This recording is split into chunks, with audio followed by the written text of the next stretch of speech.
Today we're moving forward from the lens to the cornea. The cornea is the eye's clear, curved window to the world. When it's healthy, it's smooth and transparent, letting light pass cleanly to the retina. But if it develops deposits, swelling, or scarring, patients quickly notice. Vision gets blurry, and many describe it as feeling like sandpaper in the eye. Corneal dystrophies. Corneal dystrophies are inherited conditions, usually autosomal dominant, that tend to appear in young adulthood. They are not caused by trauma or infection. Instead, genetic changes lead to deposits within the corneal layers. As the smooth surface becomes irregular, fluid may leak into the tissue. When that happens, corneal edema develops, causing blurred vision. In severe cases, patients may experience bullous keratopathy, where fluid-filled blisters form and cause pain when they break. Two major dystrophies you'll need to know are keratoconus and Fuchs endothelial dystrophy. Keratoconus. Keratoconus is the most common corneal dystrophy. The cornea becomes thin and begins to bulge forward into a cone shape. It is hereditary, more common in women, and affects both eyes. It often begins around puberty and can progress slowly for decades. The hallmark symptom is blurred vision that glasses cannot correct. Rigid gas-permeable contact lenses are often used to help reshape the cornea and improve vision. These lenses can delay the need for surgery. But when vision can no longer be corrected with lenses, the treatment is a penetrating keratoplasty, a corneal transplant. Fuchs endothelial dystrophy. Fuchs dystrophy usually appears later in life, after age 50, and is also more common in women. The endothelial cells that pump fluid out of the cornea gradually die off. As they decline, fluid builds up, leading to corneal edema, blurred vision, and eventually bullous keratopathy. Early management is supportive. Bandaged contact lenses can reduce pain from ruptured bullae, and hypertonic saline drops may help draw fluid out. But ultimately, the only definitive treatment is corneal transplant.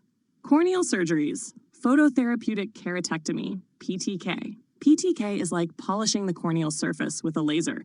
It removes opacities and smooths irregularities to improve vision.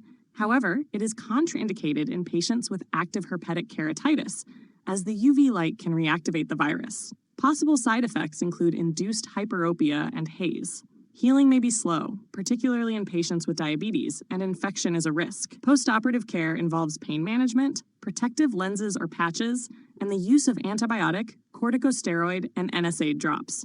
Follow-up care may extend for up to 2 years. Penetrating keratoplasty, PKP. PKP is a full-thickness corneal transplant. The diseased cornea is replaced with healthy donor tissue. Common indications include keratoconus, corneal scarring, and chemical burns.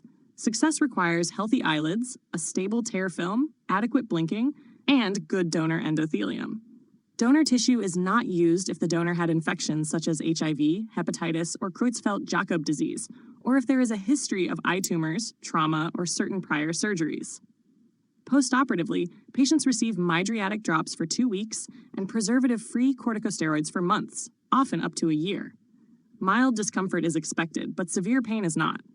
Early complications include poor donor tissue, infection, or elevated intraocular pressure.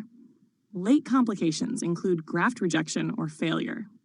Other keratoplasty techniques, partial thickness procedures, such as ELK and DALK, replace only the anterior layers, preserving the endothelium.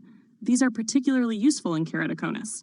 Procedures like PLK, EK, and DSEK replace just the endothelial layer, making them ideal for Fuchs dystrophy or bullous keratopathy.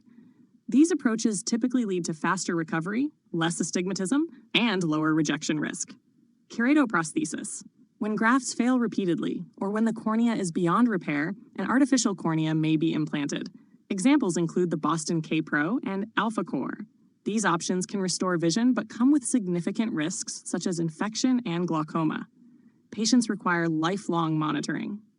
Nursing management. Our role continues long after surgery. Patients need to know that vision recovery can take months, that colors may appear different at first, and that corrective lenses may still be required. Frequent follow-up visits are critical for suture removal, steroid tapering, and graft monitoring. The biggest red flag is graft rejection. Patients must call immediately if they experience blurred vision, redness, tearing, or discomfort. Rapid treatment may involve high-dose steroids or even systemic immunosuppressants. Key point: The cornea is one of the most valuable structures of the eye. As nurses, our job is to prepare patients for what to expect, educate them about long-term care, and act quickly when complications appear.